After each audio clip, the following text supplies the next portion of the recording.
সম্মানিত হাজিরিন, শাবানুল মুআজ্জম চন্দ্রমাসগুলোর মধ্যে একটি গুরুত্ববহ, তাৎপর্যবহ, ফজিলতপূর্ণ মাস। যে মাসের ফজিলত সম্পর্কে প্রিয় নবীজি হাদিসে পাকে আলোচনা করেছেন এবং এই মাসকে আল্লাহর প্রিয় রসুল সাল্লাল্লাহু আলাইহি ওয়াসাল্লাম নিজের মাস বলে ঘোষণাও দিয়েছেন। এই মাসের সম্পর্ক আমার নবীজির দিকে হয়েছে। নিসবতের কারণে জিনিসের দাম বেড়ে যায়। যেমন রাতগুলোর মধ্যে শবে কদর বড় গুরুত্বপূর্ণ রাত কোরআনুল করিমের সম্পর্কের কারণে।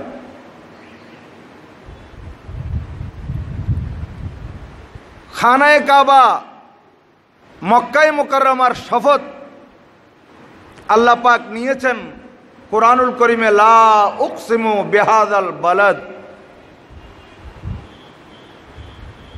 কেন? তাও সম্পর্কের কারণে। সম্পর্কটা কি? আল্লাহ পাক সাথে সাথে বলতেছেন, ওয়া আনতা হিল্লুম বিহাযাল বালাদ, এ মাহবুব নবী, আমি এই শহরে হারাম মক্কায়ে মুকাররমার শপথ নিচ্ছি, যেহেতু আপনি মক্কায়ে মুকাররমায় অবস্থানরত। এ সম্পর্কের কারণে আমাদের মূল্যায়ন, আমাদের কি দাম রয়েছে, আমাদের কি মূল্য রয়েছে। আমাদের সম্পর্ক যখন শাহেনশাহ শ্রীকুটের সাথে হয়েছে,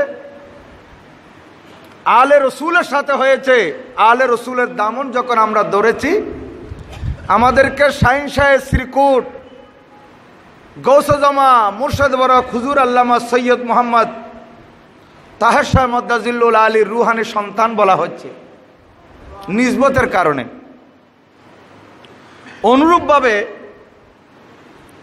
এই মাসের সম্পর্ক আমার নবীজির সাথে হওয়ার কারণে এই মাসের দাম বেড়ে গিয়েছে। এবং এই শাবানুল মুআজ্জম শরীফের মাসের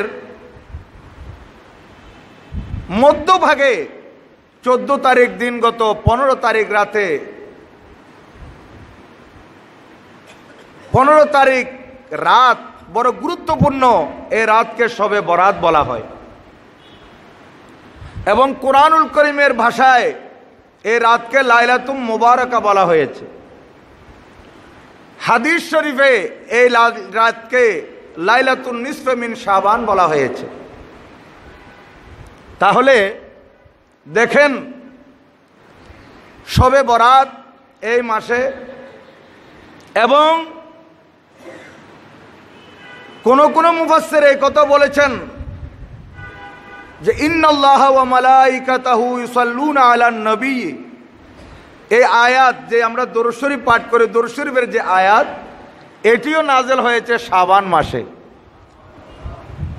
এবং নবীজি ইরশাদ করেছেন, এই মাসে যে ব্যক্তি 3000 বার দরুদে পাক পাঠ করবে, এই শাবানুল মুআজ্জমের মাসে শুরু থেকে শেষ পর্যন্ত এই 30 দিনে যে কোনোভাবে দিনে রাতে, ফজরের নামাজের পর হোক, জোহরের নামাজের পর হোক, সময় পেলেই দরুদ শরীফ পাঠ করলো এবং 3000 বার সম্পন্ন করলো, এবং দোয়ার সময় আমি নবীজির রুহে পাকের উপর বকশিশ করে দিল।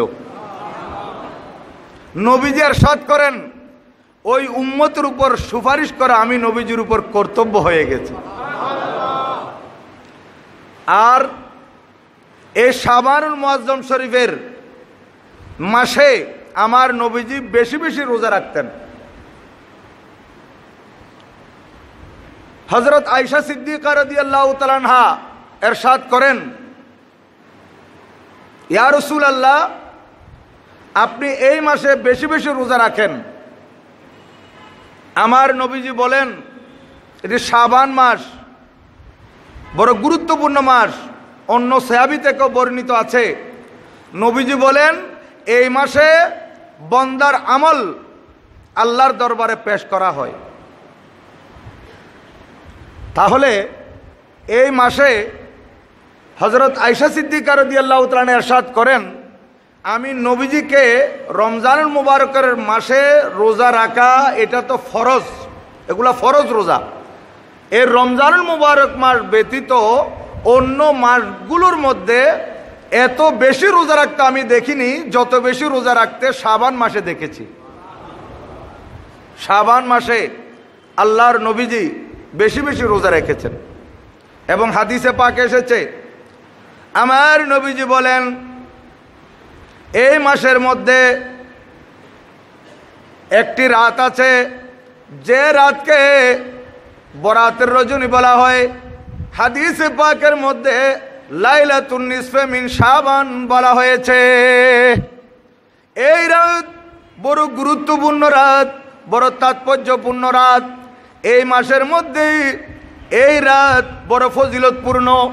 এই রাতের ইবাদতের মাধ্যমে আল্লাহু জাল্লা মজদু বান্দার জীবনের গুনাহ মাফ করে দেয় এবং জাহান্নাম যে বান্দার জন্য লিখা হয়েছে এই শাবান মাসের ইবাদতের দ্বারাই ও জাহান্নামীকে আল্লাহু জাল্লা মজদু জান্নাতি করে দেয়। এবং এই শবে বরাত সম্পর্কে কোরআনুল কারীমে আল্লাহু জাল্লা মজদু ইরশাদ করেন 25তম পারা সূরাতুদ দুখান 3 নম্বর আয়াত, আমি যে তেলাওয়াত করেছি, ইন্না আনজালনাহু ফি লাইলাতিন মুবারাকা, নিশ্চয় আমি লাইলাতুল মুবারাকার মধ্যে এটি নাযিল করেছি। কোরআনুল কারীম লাইলাতুল মুবারাকার ব্যাখ্যার মধ্যে মুফাসসিরিনে কেরামের মধ্যে ভিন্ন মত আছে। লাইলাতুল মুবারাকা সম্পর্কে আমার নবীর সাহাবায়ে কেরাম বর্ণনা করেছেন যে এই লাইলাতুল মুবারাকা শবে কদরকে বোঝানো হয়েছে। কিন্তু নবীজির সাহাবী হযরতে ইকরামা রাদিয়াল্লাহু তাআলা আনহু থেকে বর্ণিত হাদিস, উনি বলেন লাইলাতুল মুবারাকা থেকে এখানে লাইলাতুন নিসফে মিন শাবান অর্থাৎ শবে বরাতকে বোঝানো হয়েছে। আর হাদিসে পাকের মধ্যে আল্লাহর নবীজি লাইলাতুন নিসফে মিন শাবান এই শবে বরাতকে বলেছেন। এবং এই শবে বরাত সম্পর্কে প্রায় 8 জন এবং এর চাইতে আরো বেশি সাহাবায়ে কেরাম হাদিস বর্ণনা করেছেন। এখানে যে সাহাবায়ে কেরাম হাদিস বর্ণনা করেছেন তার মধ্যে হযরতে মাওলা আলী শেরে খুদা রাদিয়াল্লাহু তাআলা, হযরত আয়েশা সিদ্দিকা রাদিয়াল্লাহু তাআলা আনহা, হযরতে আবু মুসা আশআরী রাদিয়াল্লাহু তাআলা, হযরতে আবু বকর সিদ্দিক রাদিয়াল্লাহু তাআলা, হযরতে আউফ বিন মালিক রাদিয়াল্লাহু তাআলা, হযরতে আবু হুরায়রা রাদিয়াল্লাহু তাআলা, হযরতে মাজ বিন জবল রাদিয়াল্লাহু তাআলা, হযরত উসমান বিন আবিল আস রাদিয়াল্লাহু তাআলা, এইভাবে প্রায় 8 জনেরও বেশি সাহাবী এই শবে বরাত সম্পর্কে আমার নবীজি থেকে হাদিস বর্ণনা করেছেন। তাহলে একটা রওয়ায়াত যদি থাকতো সনদের মধ্যে, যদি সিলসিলার মধ্যে, বর্ণনা সূত্রের মধ্যে কোন একজন রাবী সম্পর্কে যদি আপত্তি থাকে, তাহলে এটা তো অন্য সনদে, অন্য সিলসিলায়, অন্য বর্ণনা সূত্রে এই হাদিস শরীফ এসেছে।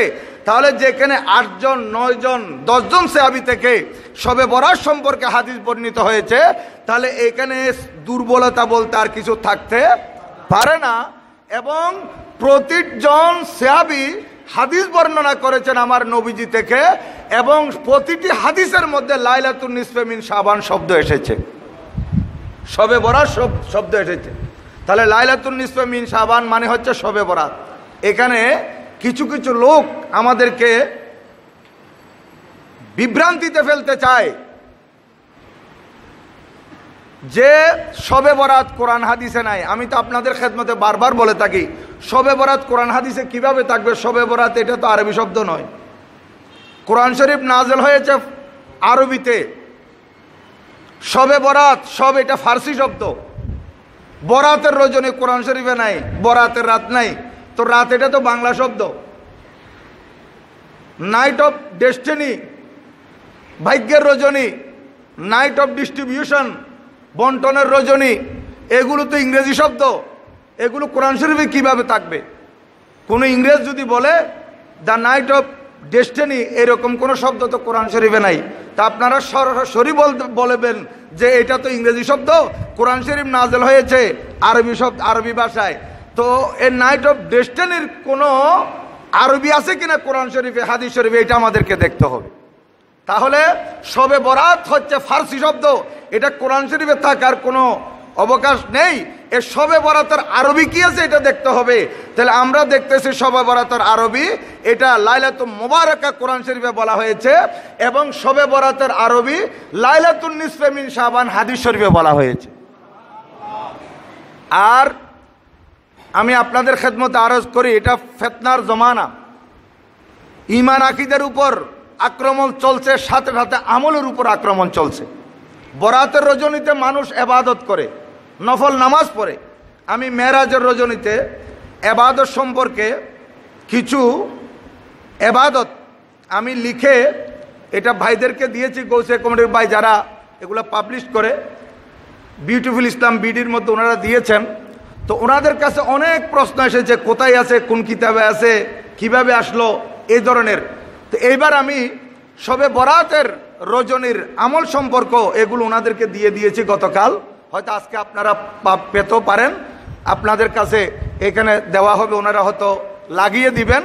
তাহলে এইখানে এইগুলো শবে বরাত সম্পর্কে আমল আমি সাথে সাথে রেফারেন্স এবার দিয়ে দিয়েছি, কোন কিতাব থেকে এসেছে, এবং আরও অনেক কিতাবের রেফারেন্সেস আমাদের কাছে আছে, আমরা দেব ইনশাল্লাহ।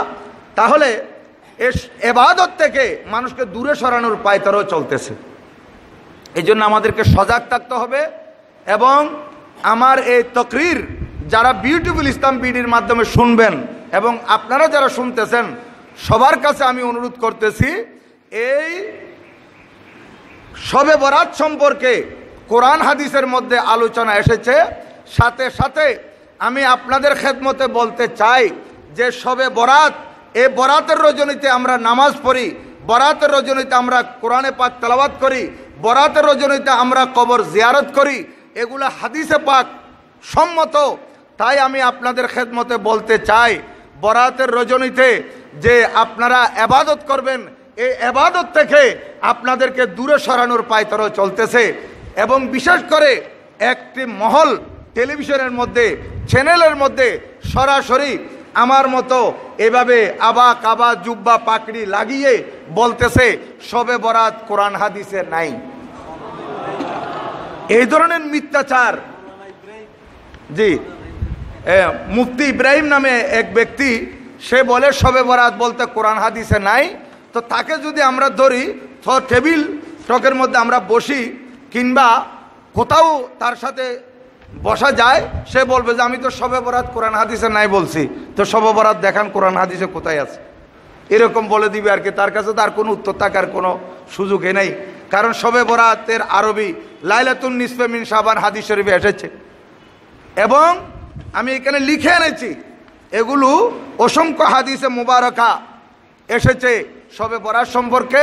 এই বরাতের রজনীতে হযরত আয়েশা সিদ্দিকা রাদিয়াল্লাহু তাআলা থেকে বর্ণিত হাদিস, উনি বলেন, ফাকাতু রাসূলুল্লাহ সাল্লাল্লাহু আলাইহি ওয়াসাল্লাম লাইলাতান, এই রজনীতে আমি নবীজিকে আমার বিছানায় পেলাম না। নবীজি কোথায়? আমি নবীজিকে পেলাম না। নবীজিকে না পেয়ে আমি সাথে সাথে ফাখারাজতু, আমি বেরিয়ে গেলাম। আমি বেরিয়ে যাওয়ার পর ফাইজা হুয়া বিল বকি, আমি রসুল করিম রউফুর রহিম সাল্লাল্লাহু তাআলা আলাইহি ওয়াসাল্লামকে জান্নাতুল বকির মধ্যে পেলাম। জান্নাতুল বকিতে আমি খুঁজে পেলাম নবীজিকে।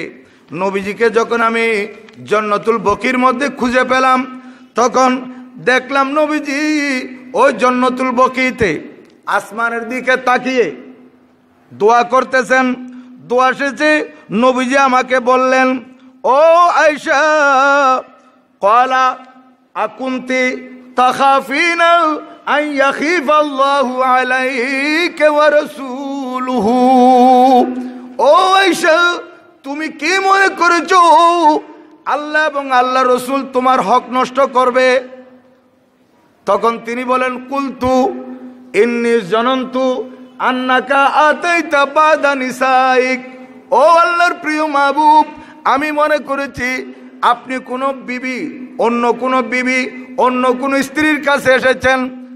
আমার নবী বলেন, ফাকালা ইয়া আয়েশা ইন্নাল্লাহ তাবারাকা ওয়া তাআলা ইয়ানজিলু লাইলাতান নিসফি মিন শাবান ইলা সামাইদ দুনিয়া ফায়াগফিরু লিআকসারা মিন আদাদ শারে গনমে কলব আও কামা ক্বালান নবী সাল্লাল্লাহু আলাইহি ওয়াসাল্লাম, রাওয়াহু তিরমিজি। 86 হাদিস, তিরমিজি শরীফের হাদিস। আমার নবী বলেন, ও আয়েশা শুনো, এই রজনী, এটা হচ্ছে বরাতের রজনী, লাইলাতুন নিসফি মিন শাবান, বরাতের রজনী। এই রজনীতে আল্লাহু জাল্লা মজদুহু শুভনীয় পন্থায় প্রথম আসমানে তশরিফ আনেন। শুভনীয় পন্থায় আল্লাহ পাক যেভাবে আসেন কুদরতিভাবে, শুভনীয় পন্থায় উনি প্রথম আসমানে তশরিফ আনেন এবং এই রজনীতে আল্লাহু জাল্লা মজদু ইয়াগফিরু মাফ করে দেয় লে আকসারা মিন আদাদে শারে গনমে কলব। মদিনায় পাকে কলব গোত্রের মানুষ, এরা মেষ ছাগল বেশি লালন পালন করত। আমার নবীজি উদাহরণ দিলেন, ও আয়েশা শুনো, কলব গোত্রের মানুষ যত মেষ ছাগল লালন পালন করে, ওই অসংখ্য মেষ ছাগলের পিঠে শরীরে যত লোম আছে, ওই লোমের চাইতে আরো বেশি আমার উম্মতের গুনাহ এই রজনীতে আল্লাহ ক্ষমা করে দে। এটা তিরমিজি শরীফের হাদিস। দেখেন, এরা বলতেছে বরাত সম্পর্কে, শবে বরাত সম্পর্কে কোরআন হাদিসে নাই, তাহলে এটা সরাসরি মিথ্যাচার। তিরমিজি শরীফে আছে, ইবনে মাজ্জা শরীফে আছে। তিরমিজি শরীফ এবং ইবনে মাজ্জা শরীফ এই দুটি হচ্ছে 86 কিতাব। এগুলো মাদ্রাসা বোর্ডের সিলেবাস কামেল ক্লাসে, টাইটেল ক্লাসে পড়ানো হয় এবং সামনে এখন বর্তমানে নাই বলতেছে, এরা নতুন কৌশল অ্যাপ্লাই করতেছে যে তারা কিতাবগুলো নতুন করে ছাপাবে। হয়তো আমরা একদিন থাকবো না, আমাদের পরবর্তী জেনারেশন যারা আসতেছে তারা হয়তো এই হাদিসগুলো নাও পেতে পারে, কারণ এই পুরাতন কিতাবগুলো তারা যদি বিলুপ্ত করে দেয়, নতুন এডিশন ছাপায়, তাহলে সেখান থেকে এগুলা যদি উঠাই ফেলে আমাদের পরবর্তীরা কিভাবে পাবে? এই ধরনের কৌশল তারা করতেছে, কিন্তু এখনো করতে পারে নাই। এখন যে কিতাবগুলো আছে এগুলো আমাদের কাছে বিদ্যমান। ইবনে মাজা শরীফ 99 পৃষ্ঠার মধ্যে ইমাম ইবনে মাজা একটা বাব বেঁধেছেন, শুধু সলাত অধ্যায়, নামাজের অধ্যায়, রোজার অধ্যায়, হজের অধ্যায়, যাকাতের অধ্যায়। এই অধ্যায়গুলোর মধ্যে চলতে চলতে কোনো একটা জায়গায় বরাতের রজনীর কথা বলে দিয়েছেন, এরকম নয়। ইমাম ইবনে মাজা, ইমামে তিরমিজি এটা বাব বেঁধেছেন, বাবু মাজা লাইলাতুন নিসফে মিন শাবান। এটা অধ্যায় হচ্ছে শবে বরাত সম্পর্কে যা হাদিস শরীফ এসেছে, এটা অধ্যায় রচনা করে দিয়েছেন। তাহলে এখানে একটা মশলা খেয়াল রাখবেন, কোন হাদিসের ইমাম, হাদিসের লেখক হাদিস শরীফ বর্ণনা করার আগে যদি কোনো একটা বাব বেঁধে দেয়, অধ্যায় রচনা করে, তাহলে এখানে শুধু উনি হাদিস বর্ণনা করেন নাই, সাথে সাথে বাব বেঁধে এটা প্রমাণ করে দিয়েছেন যে এটা আমারও আকীদা। হাদিসের ইমাম, ফিকহের ইমাম, তরিকতের ইমাম, আকায়েদের ইমাম, ওনারা প্রত্যেকে শবে বরাত সম্পর্কে লিখেছেন। তরিকতের ইমাম আমাদের হুজুরে কেবলা আলম আমাদেরকে কাদরিয়া তরিকার মধ্যে বায়াত করান। শাহিন সাহেব বগদাদ রাদিয়াল্লাহু তাআলা আনহু গুনিয়াতুত তালিবিন কিতাবের মধ্যে এ শবে বরাত সম্পর্কে বিস্তারিত লিখেছেন। এবং পাক ভারত উপমহাদেশে যিনি সর্বপ্রথম হাদিস প্রচার করেছেন, হযরতে শাইখুল মুহাক্কিক আল ইতলাক আব্দুল্লাহ মুহাদ্দিস দেহলভী রাদিয়াল্লাহু তাআলা আনহু, যার ইন্তেকাল হচ্ছে 1042 হিজরি। এই হযরত আব্দুল্লাহ মুহাদ্দিস দেহলভী রাদিয়াল্লাহু তাআলা আনহু উনি একটা কিতাব লিখেছেন, মা সাবাতা বিস সুন্নাহ। এই কিতাবের মধ্যে উনি শবে বরাত সম্পর্কে বিস্তারিত আলোচনা করেছেন। দেখেছেন হাদিসের ইমাম হযরতে ইমাম তিরমিজি হযরত ইমাম ইবনে মাজ্জা, ওনারা ইবনে মাজ্জা শরীফে, তিরমিজি শরীফে এবং যে মেশকাত শরীফ আলেম ক্লাসে, ফাজেল ক্লাসে পড়ানো হয়, ওই মেশকাত শরীফের 114 এবং 115 পৃষ্ঠার মধ্যে এই হাদিসগুলো আনা হয়েছে শবে বরাত সম্পর্কে। আমার নবী বলেন, ও আয়েশা, এই রজনীতে আল্লাহু জাল্লা মজদুহু উম্মতের গুনাহ, অসংখ্য গুনাহ মাফ করে দেয়। সাথে সাথে হযরত সৈয়দনা মাওলা আলী শের খুদা রাদিয়াল্লাহু তাআলা আনহু থেকে বর্ণিত হাদিস, আন আলী বিন আবি তালিব রাদিয়াল্লাহু তাআলা আনহু قال قال رسول الله صلى الله تعالى عليه وسلم إذا كانت ليلة النصف من شعبان فقوموا ليلها وصوموا نهارها। আল্লাহর নবী বলেন, এই লাইলাতুন নিসফে মিন শাবান, বরাতের রজনী যখন আসবে, উম্মত ফাকুমু লাইলাহা, এই রাত জেগে তোমরা ইবাদত করো। এটা আমার নবীজি নিজের সাথ করেছেন, রাত জেগে তোমরা ইবাদত করো। ফাকুমু লাইলাহা, এই রাত্রিতে তোমরা কিয়াম করো। এই রাত ঘুমানোর রাত নয়, এই রাত জেগে থেকে ইবাদত করার রাত। ওয়াসুমু নাহারাহা, এবং এই রাত অতিবাহিত হয়ে দিন যখন আসবে সেই দিনে তোমরা রোজা রাখো। দেখেন, শাবান মাসের বরাতের রোজা রাখার ব্যাপারে, নফল রোজা এটা আবার আপনার সবার জন্য ফরজ নয়, এটা হচ্ছে একটা নফল রোজা। এটা রাখলে বেশি ফজিলত। আর কোনো অসুস্থ ব্যক্তি যারা দুর্বল, হয়তো আমার ওয়াজ শুনে সে রোজা রেখে দিবে, কিন্তু তার অসুস্থতা বেড়ে যাওয়ার সম্ভাবনা আছে, এই ব্যক্তি রোজা রাখতে হবে না। এটা নফল রোজা, এটা রাখলে বেশি সওয়াব, না রাখলে কিন্তু কোনো গুনাহ নাই। আমি স্পষ্ট বলে দিলাম, এটা হাদিসে পাকে এসেছে।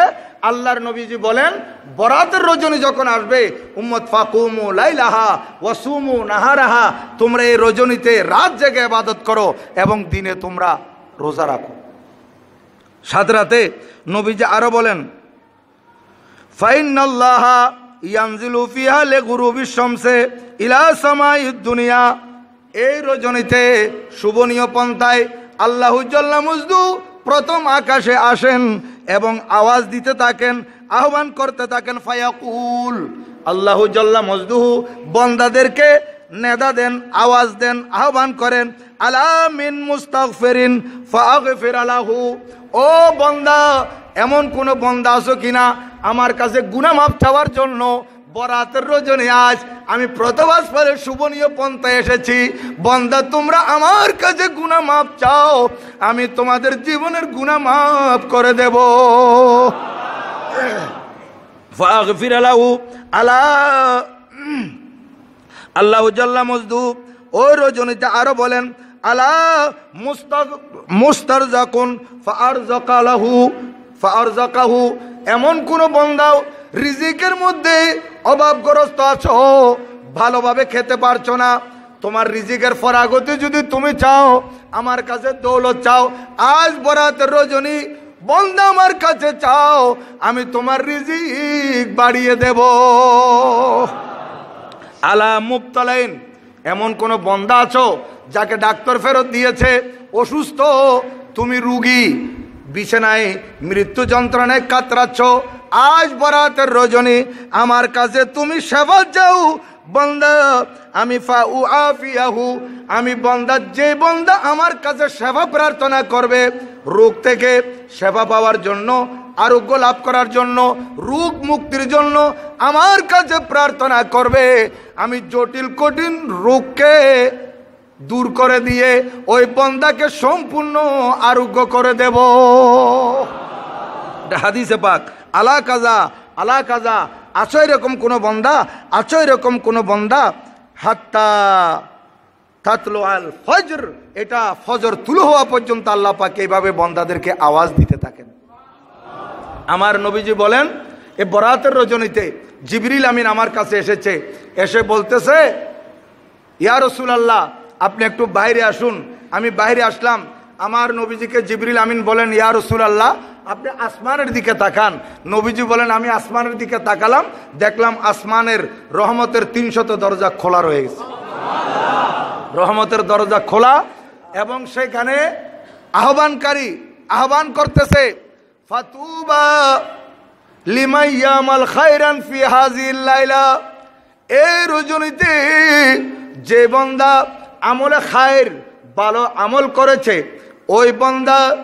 ওই বান্দার জন্য শুভ সংবাদ। তুবা লিমান সাল্লা ফি হাযিহিল লাইলা, ওই বান্দার জন্য শুভ সংবাদ যে বান্দা এই রজনীতে নামাজ পড়েছে। তুবা লিমান সাজাদা ফি হাযিহিল লাইলা, ওই বান্দার জন্য শুভ সংবাদ যে বান্দা এই রাত্রিতে সিজদা করেছে। তুবা লিমান রাকা ফি হাযিহিল লাইলা, ওই বান্দার জন্য শুভ সংবাদ যে বান্দা এই রজনীতে রুকু করেছে। তুবা লিমান তাবা ফি হাযিহিল লাইলা, ওই এই রজনীতে যে বান্দা আল্লাহর কাছে তওবা করেছে ওই বান্দার জন্য শুভ সংবাদ। তাহলে দেখেন, তুবা লিমান কামা ফি হাযিহিল লাইলা, যে বান্দায় রজনীতে রাত জেগেছে কিয়ামুল লাইল করেছে ওই বান্দার জন্য শুভ সংবাদ। এইভাবে উপর থেকে আওয়াজ দেওয়া হচ্ছে। আমার নবীজি বলেন, ও জিবরিল, এইভাবে যে উপর থেকে আহ্বান আসতেছে, সুসংবাদ এই রাত্রিতে যে নামাজ পড়েছে, সুসংবাদ এই রাত্রিতে যে সেজদা করেছে, সুসংবাদ এই রাত্রিতে যে রুকু করেছে, সুসংবাদ এই রাত্রিতে যে তওবা করেছে। এইভাবে ফেরেশতারা আহ্বান করতেছে, বান্দাদেরকে শুভ সংবাদ দিচ্ছে। এটা কখন থেকে শুরু হয়েছে, কতক্ষণ পর্যন্ত চলবে? হযরতে জিবরিল আলাইহিস সালাম উত্তর দিলেন, ইয়া রাসূলুল্লাহ, এটা 14 তারিখের আসরের নামাজের পর থেকে শুরু হয়েছে। এই আহ্বান ফেরেশতাদের আল্লাহর পক্ষ থেকে এটা 15 তারিখের ফজর তুলু হওয়া পর্যন্ত চলবে।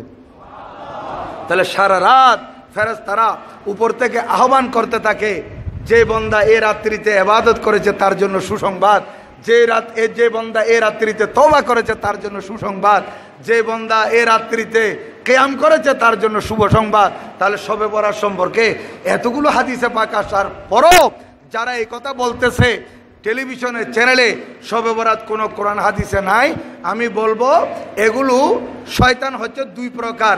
আল্লাযী ইউওয়াসবিসু ফি সুদুরিন নাস মিনাল জিন্নাতে ওয়ান নাস, যারা মানুষের অন্তরে কল্পনা জল্পনা ডালে, যারা মানুষকে কনফিউজ করে, এই ধরনের দুই শ্রেণীর আছে। একটা হচ্ছে জিন শয়তান আর একটা হচ্ছে মানুষ শয়তান। তাহলে জিন শয়তান, এই শয়তানও চায় মানুষকে ইবাদত থেকে দূরে রাখার জন্যে, এই মানুষ শয়তানগুলো চাচ্ছে মানুষকে ইবাদত থেকে দূরে রাখার জন্যে। ওই জিন শয়তান আমরা দেখতে পারছি না, এরা আমাদের অন্তরে কল্পনা জল্পনা ঢেলে দেয়। এবং ইবলিস শয়তান তো মানুষের রক্তে রক্তে রন্ধ্রে রন্ধ্রে দৌড়তে পারে। আর এই মানুষগুলো, এই শয়তানগুলো চ্যানেলের মধ্যে বসে আমাদেরকে ইবাদত থেকে দূরে সরানোর জন্য চেষ্টা করতেছে। বুঝতে হবে, যখন বলবে শবে বরাত কোরআন হাদিসে নাই, তখন আপনারাও বুঝে নেবেন এবং ঘরের মধ্যে মা বোনদেরকে এটা বুঝাই দিবেন যে শবে বরাত কোরআন হাদিসে নাই। এই কথা যেই বলবে সে মানুষ শয়তান ছাড়া আর কেউ নয়, এটা স্পষ্ট বুঝে নেবেন। আর আমি সাথে সাথে বলতেছি, শবে বরাত কোরআন হাদিসে নাই এই কথা যারা চ্যানেলে বলে, যদি তারা বসতে চায়, আমার তকরির তো শুধু এখানে 2-4-5 হাজার মুসল্লি, আপনারা শুনতেছেন না, এই বিউটিফুল ইসলাম বিডির মাধ্যমে সারা পৃথিবীর মধ্যে ছড়াচ্ছে। আমি বলবো, আপনারা যারা পান্নাই বলতেছেন, যদি আমাদের সাথে টেবিল টকে বসে আমাদেরকে বুঝাইতে পারেন যে কোথাও নাই, দেখাইতে পারেন, তাহলে আমরা মেনে নেব। আর আমরা যদি কোরআন হাদিস আছে এটা দেখাতে পারি, তাহলে আপনারা আমাদেরগুলো মেনে নেবেন। এটার উপর আপনারা আমাদের সাথে বসেন, আমরা যে কোনো সময় আপনাদের সাথে বসার জন্য প্রস্তুত আছি ইনশাআল্লাহ। আমি আজ স্পষ্ট ভাষায় ঘোষণা করতেছি, জি, আমি চ্যালেঞ্জ দিলাম। এবং আমি ছোট হতে পারি, কিন্তু আমার ওস্তাদরা এখানে রয়েছে। এশিয়া বিখ্যাত দ্বীনি প্রতিষ্ঠান জামিয়া আহমদিয়া সুন্নিয়া আলিয়া রয়েছে। এই এশিয়া বিখ্যাত জামিয়া আহমদিয়া সুন্নিয়া আলিয়ার পক্ষ থেকে আমি ওপেন চ্যালেঞ্জ করতেছি যে শবে বরাত কোরআন হাদিসে আছে, যারা নাই বলতেছে তারা মানুষ শয়তান। তাই আপনারা এটা প্রচার করবেন যে টেলিভিশনে যখন মা বোনেরা দেখবে, হয়তো দেখতে দেখতে একটা প্রভাব বিস্তার করতে পারে।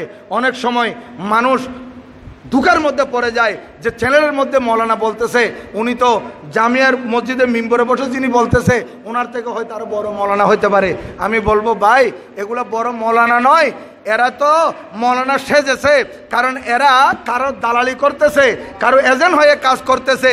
কোনো ইহুদি নসারা এবং কোনো বাতিল যারা মুসলমানকে ইবাদত থেকে দূরে সরাতে চাচ্ছে, তারা সরাসরি টেলিভিশন এসে বলতে পারছে না, এই ধরনের কিছু দালাল মৌলবীকে টাকা দিয়ে তারা ভাড়া করেছে এবং তারা ভাড়া করে টেলিভিশনের মধ্যে চাং নিয়ে, কারণ লক্ষ লক্ষ টাকা ব্যয় করতে হয় ওখানে। যদি আধা ঘন্টার জন্য চাং নেওয়া হয়, আধা ঘন্টার দাম কত টেলিভিশন হিসেবে চ্যানেল হিসেবে যেটা দামি চ্যানেল, হয়তো আধা ঘন্টার চাং অনেক সময় 8 লক্ষ 10 লক্ষ টাকা পর্যন্ত হয়। তাহলে এই টাকা তারা কোত্থেকে পাচ্ছে? এই টাকাগুলো তাদেরকে দেওয়া হচ্ছে, ডলার দেওয়া হচ্ছে, রিয়াল দেওয়া হচ্ছে, টাকা আমরা দেব, তোমরা শুধু মানুষকে বুঝাইতে থাকো শবে বরাত নাই। তখন এরা টাকার উপর মোহিত হয়ে আজকে টেলিভিশনে বসে ওদের দালালি করতে গিয়ে এই মৌলবীরা বলতেছে যে শবে বরাত নাই, এটা ছাড়া আর কোনো কিছু নয়। তাই আপনারা সতর্ক থাকবেন। আপনার আহলে সুন্নাত ওয়াল জামাতের অনুসারী আমরা রসুল পাকের জমানা থেকে সাহাবায়ে কেরামের জমানা, তাবেঈন, তবে তাবেঈন, আউলিয়া কেরাম, মুহাদ্দিসিনে কেরাম, শাহিন শাহ বগদাদ, খাজা গরিবে নওয়াজ এবং আমাদের শাহিন শাহ শ্রীকুট এবং আমাদের এই চট্টগ্রামে বিশেষ করে গাজী-ই-দ্বীন মিল্লাত ইমাম শের বাঙ্গালা রহমতুল্লাহ আলাইহি এগুলা নিয়ে জিহাদ করেছেন, এখনো চলতেছে। আর বাতিলও থাকবে, আর অপরদিকে হকও থাকবে। হক আর বাতিলের লড়াই এটা একেবারে আদম আলাইহিস সালাম থেকে শুরু হয়ে এসেছে, এটা কিয়ামত পর্যন্ত থাকবে। আদম আলাইহিস সালাম হকের উপর ছিলেন, ইবলিস শয়তান বাতিল ছিল। হযরতে ইব্রাহিম আলাইহিস সালাম হকের উপর ছিলেন, নমরুদ নাহকের উপর ছিল। হযরত মূসা আলাইহিস সালাম হকের উপর ছিলেন, ফেরআউন নাহকের উপর ছিল। আমার নবী হকের উপর ছিলেন, আবু জেহেল আবু লাহাব নাহকের উপর ছিল। ইমাম হুসাইন রাদিয়াল্লাহু তাআলা আনহু হকের উপর ছিলেন, ইয়াজিদ নাহকের উপর ছিল। আমার শাহিন শাহ বগদাদ হকের উপর ছিলেন এবং সেই সময় যে বাতিলগুলো ছিল মুতাজিলি, তারা নাহকের উপর ছিল। মুজাদ্দিদ আল ফাসানি রহমতুল্লাহ আলাইহি হকের উপর ছিলেন। বাদশাহ আকবর দ্বীন ইলাহি কায়েম করেছিল, নাহকের উপর ছিল। আলা হযরত ইমাম আহলে সুন্নাত মুজাদ্দিদ দ্বীন মিল্লাত ইমাম আহমদ রাজা খান ফাজিল বেরলভী আফগানি কান্দাহারি রাদিয়াল্লাহু তাআলা আনহু হকের উপর ছিলেন এবং দেওবন্দি বাতিলেরা নাহকের উপর ছিল। এই কারণে আলা হযরত একজন কলম ধরেছেন আর 22,000 দেওবন্দি আলা হযরত এগুলো খণ্ডন করতে চেয়েছিল, কিন্তু আলা হযরতের লেখনির সামনে তারা মাথা নত করতে বাধ্য হয়েছিল। এভাবে কিয়ামত পর্যন্ত হক ও বাতিলের লড়াই চলবে এবং আহলে সুন্নাত ওয়াল জামাত সবসময় হকের উপর থাকবে এবং 72 দল বাতিল, এরা সবসময় বাতিলের উপর থাকবে। এরা কোন দলের এজেন্ট হয়ে কাজ করবে, কিন্তু সম্মুখ তর্কের মধ্যে, টেবিল টকের মধ্যে তারা বসতে রাজি হবে না। তাই আপনারা সতর্ক থাকবেন এবং সবাইকে বুঝাবেন। আল্লাহু জাল্লা মজদুহু আমাদেরকে বুঝার তৌফিক দান করুন। সবাই বলুন আমিন।